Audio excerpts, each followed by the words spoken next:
वर्णों का उच्चारण स्थान। वर्णों का उच्चारण स्थान आप बता सकते हो कितने स्वर हैं और संस्कृत भाषा में कितने व्यंजन हैं? संस्कृत भाषा में बच्चे 13 स्वर हैं और 33 व्यंजन हैं। तो इन सब का उच्चारण स्थान क्या है? उच्चारण स्थान हमारा क्या क्या है? कंठ, तालु, मूर्धा, दंत, ओष्ठ, दंतोष्ठ, कंठतालु, कंठोष्ठ, नासिका। मतलब जो वर्ण किस स्थान से बोला जाता है, कंठ से क्या क्या बोला जाता है? तो कंठ से हमारे क्या क्या बोला जाता है? अ, आ, और क, ख, ग, घ, अंग, और ह और विसर्ग। ठीक है, ये हमारे कंठ से बोले जाते हैं। तो इसका उच्चारण स्थान क्या हुआ? कंठ। इसके लिए संस्कृत में सूत्र है अकुह विसर्जनीया नाम कंठ। क्लियर? तो अकुह, अ, आ, कु, क, ख, ग, घ, ng और ह, ये किससे बोला जाता है? कंठ से। देखो अ, आ, क, ख, है ना, क हलंत, ये हमारे व्यंजन है। व्यंजन, ठीक है। पूरा अक्षर कैसे बनता है? जब स्वर मिल जाता है साथ में तो बन जाता है का, खा, है ना। तो अभी क, ख, ग, न, ये हमारा कंठ से बोला जाता है। ये जो है बच्चे न, ण, न, म, ये हमारे अनुनासिक भी है, नासिका से बोले जाते हैं। क्लियर? नेक्स्ट है हमारा तालु। तालु के लिए सूत्र है ई चू यशानाम तालु। ई चू यशानाम तालु। ई, ई, ये तालु। तालु कौन सा पार्ट है आपका? तालु जब जीभा हमारी नीचे सॉफ्ट से पार्ट को टच हो, ठीक है। ई,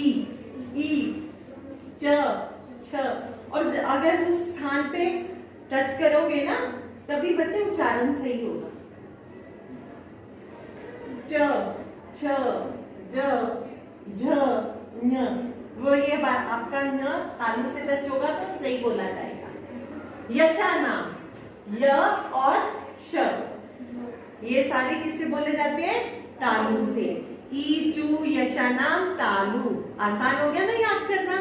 ई चू यशानाम तालु। क्लियर? नेक्स्ट है आपका मूर्धा। मूर्धा से क्या बोला जाता है? री टू रशानाम मूर्धा। री टू रशानाम मूर्धा। री, ट, ठ, ड, ढ, न, र, श।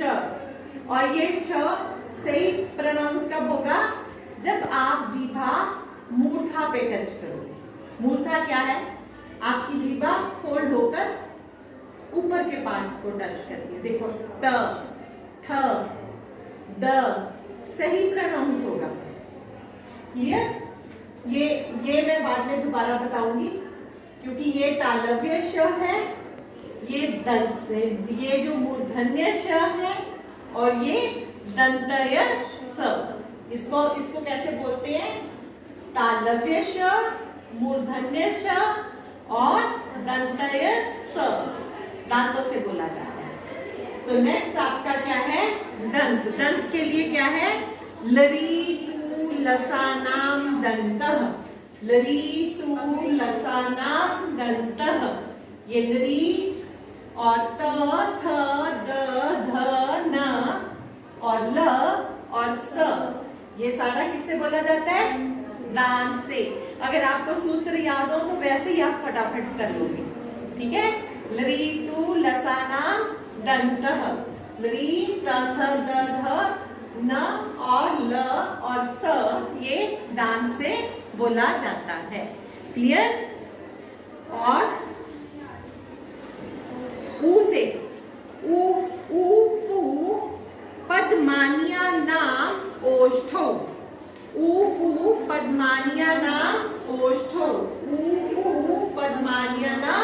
ओष्ठो मीन्स ऊ, बड़ा ऊ, और प वर्ग ओठ से बोला जाता है। क्लियर? क्लियर? हाँ, वो उच्चारण स्थान आपका ओष्ठ होगा, उसकी संज्ञा आपकी ओष्ठय होगी। क्लियर? उसके बाद आपका है दंतोष्ठ, जो दांत और ओठ दोनों से बोला जाता है। उसके लिए क्या है?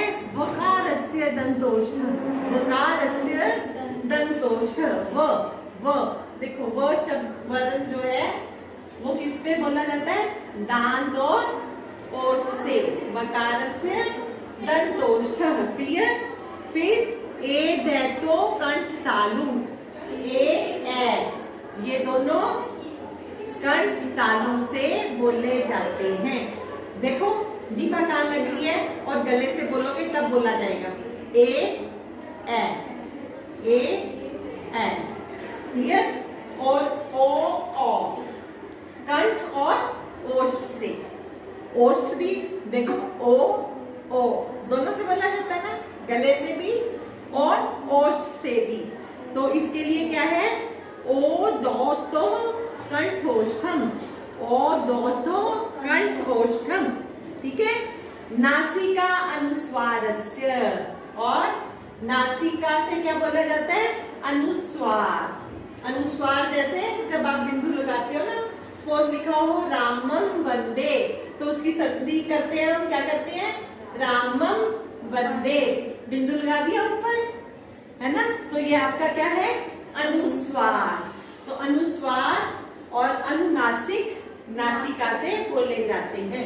अनुनासिक आपको मैंने ये बताया कि ये जो है अनुनासिक है, नासिका से बोले जाते हैं। लेकिन नासिका का स्पर्श होता है जब उससे, जब कंठ से, कंठ और नासिका से होने से क्या हो गया? न, है ना? तालु को लेके न, और मूर्धा ण, सही प्रोनाउंस होगा फिर आपका उसी को टच करके। दंत से न क्लियर आएगा, होठ से म। ठीक है? क्लियर? सूत्रों के साथ भी और वैसे भी उच्चारण स्थान क्लियर हो गया। बस उसके बाद रह जाएगा आपका जीभामूलीय उपमधानी, उपधमानी। ठीक है? जीभामूल्यस्य जीभामूलम और नानाम नासिका च, नासिका आपको मैंने क्लियर कर दी है। ये सारे जो है वो नासिका से बोले जाते हैं।